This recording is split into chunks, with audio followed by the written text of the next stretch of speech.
What's going on, everybody? Welcome to A Freelance Artist Journey. In this show, I will be wrapping up my now three-part series on commissions that I'd steer clear of and why. But before I do, I wanted to talk a little bit about the commission that you see me working on now. So this was a commission that was taken from a customer on Reddit, and this person is a Dungeons and Dragons fan and player, and they wanted me to immortalize their character, which was a turtle druid.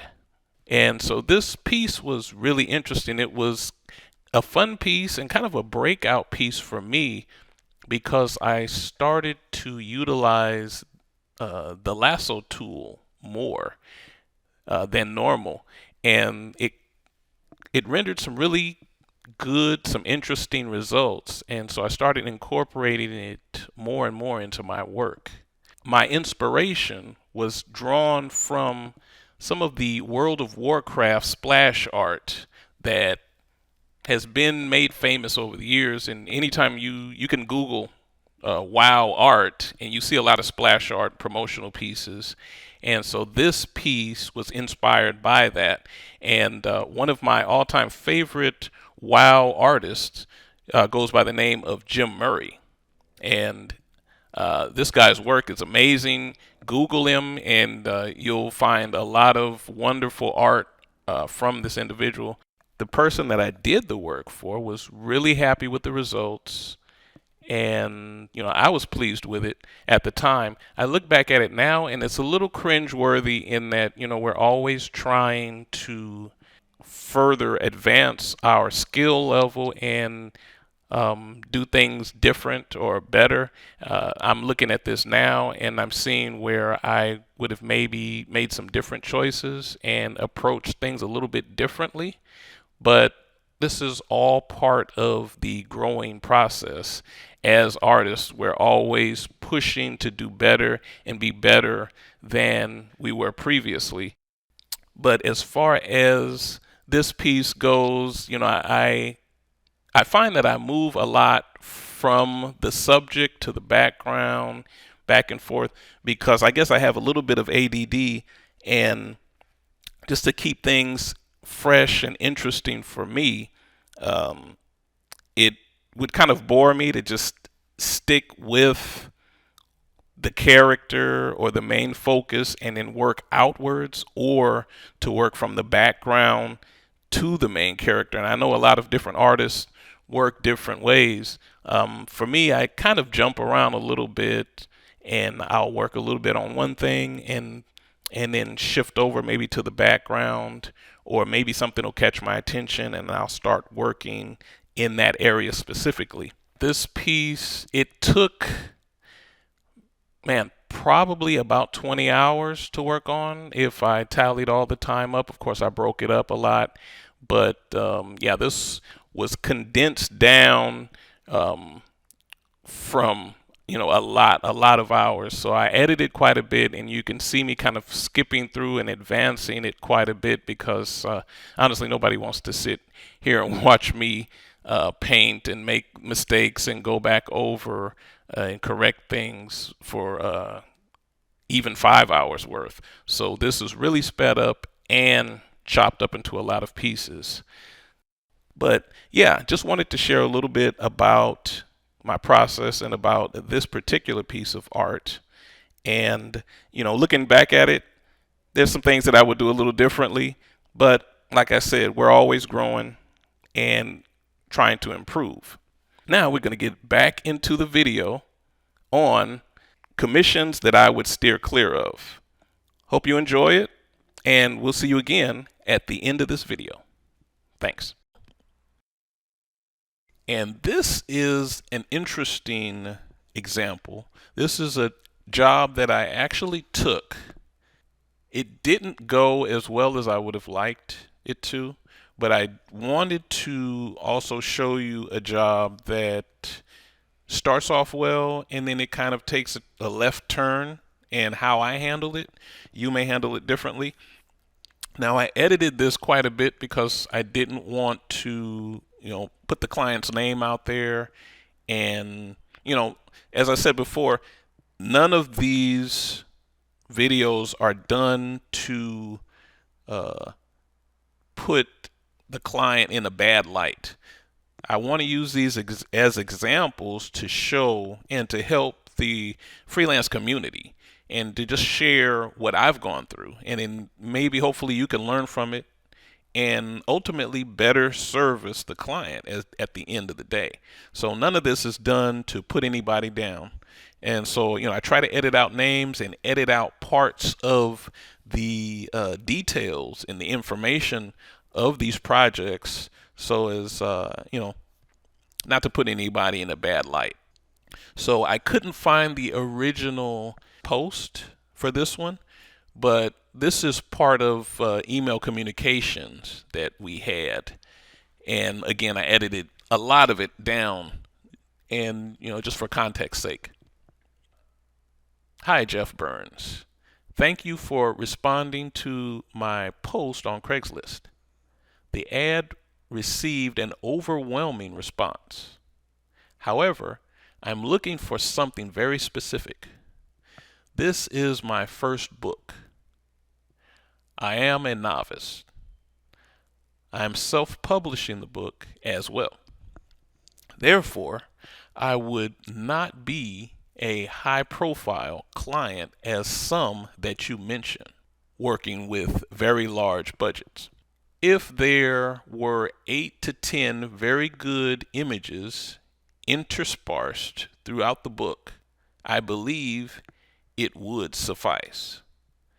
I did not intend to invest more than a couple $100 into some illustrations.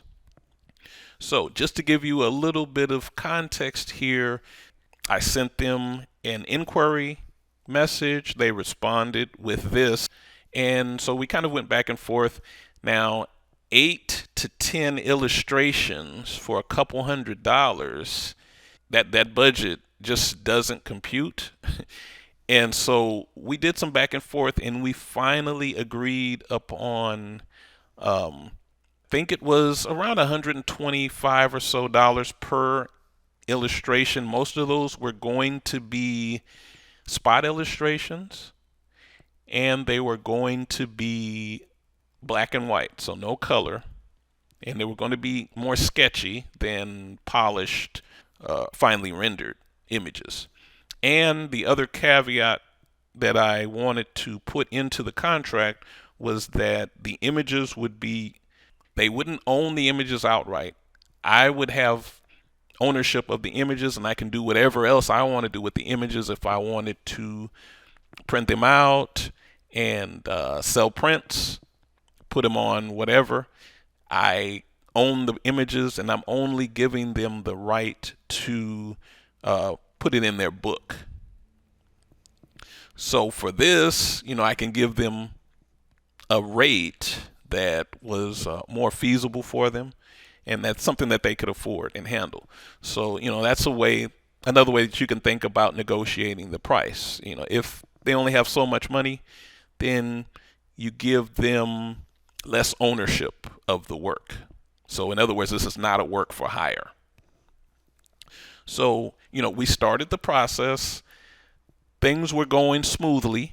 But then we got to a point where the number of revisions that they wanted on some of these illustrations exceeded what I allow in the contract. In the contract, I state that you get 1 major and 3 minor alterations. And this is to kind of keep everything within a reasonable time frame and just the control of the project so that it doesn't get out of hand, and then you don't get into that endless cycle of revisions, because it's very easy to go there. And this person states that they're a novice, and so this is their first time, and you want everything, you want things done right, which is understandable, but you don't they don't always understand the process and the things that are involved in creating these images. And so we got to a place where they had far exceeded the number of revisions allowed. And so, I let them know professionally. I was, very kind in my words, but I let them know that, we've gotten to the limit of the number of revisions that you can get for the amount that I charged. So that going forward, any further revisions were going to be charged at an hourly rate. And to this, they weren't pleased. And, it's understandable when you give somebody a price and they have that in their mind, and then things don't go quite as planned and it turns out to be more, then, that can be frustrating. And I understood, and I let them know that, you have the image, and, I tried to accommodate them, and they still weren't quite satisfied with the results. Well, let's try this and let's try that. And I said, I'm happy to do that. However, going forward, it's going to be extra to continue along that path. Now, mind you, the image was fine. And of course, this is coming from me. I'm doing the work, so I'm a little bit biased, obviously. But, I'm not going to leave a client with just terrible image, and expect to be paid for it. I want to give you something that you can definitely use. And I felt that the image was what they'd asked for up to that point, but they weren't feeling it. You can't always get into your client's head. And so this image just was not what they were looking for. And so ultimately what we had to do was terminate the contract. So out of the 3 images that I was commissioned to do, they were satisfied with 2 of them, and that third one just, we could not come to terms on that third one. And so, I write into my contracts that, if the project isn't going in the direction that either party is satisfied with, then you can terminate the contract. Of course, up to a certain point, monies that have changed hands are, that's final. So, we agreed on them paying me for the 2 images, and, for that third image, I would keep the deposit portion, and they didn't owe me for finishing it, even though it was a finished image technically. So they lose a little bit on their end. I lose a little bit on my end because I did the work, didn't get paid for it. But you agree to part ways, and we did so civilly. And there's no hard feelings. They have 2 images that they were in love with, and then just that third one just didn't work out. So we cut it there. It's unfortunate, but you have to stick to your guns, and you have certain things in contract for a reason to keep things under control. But these are things to consider, to think about. There's a lot of different ways to structure and negotiate a commission deal, depending on the usage, the needs, if it's commercial versus if it's just a passion project for an individual. But these are all things to consider. So hopefully this has been of use to you. And let me know in the comments what you think. If you have any stories that you'd like to share, by all means, leave them in the comments. And until next time, thanks for watching. Thanks for listening.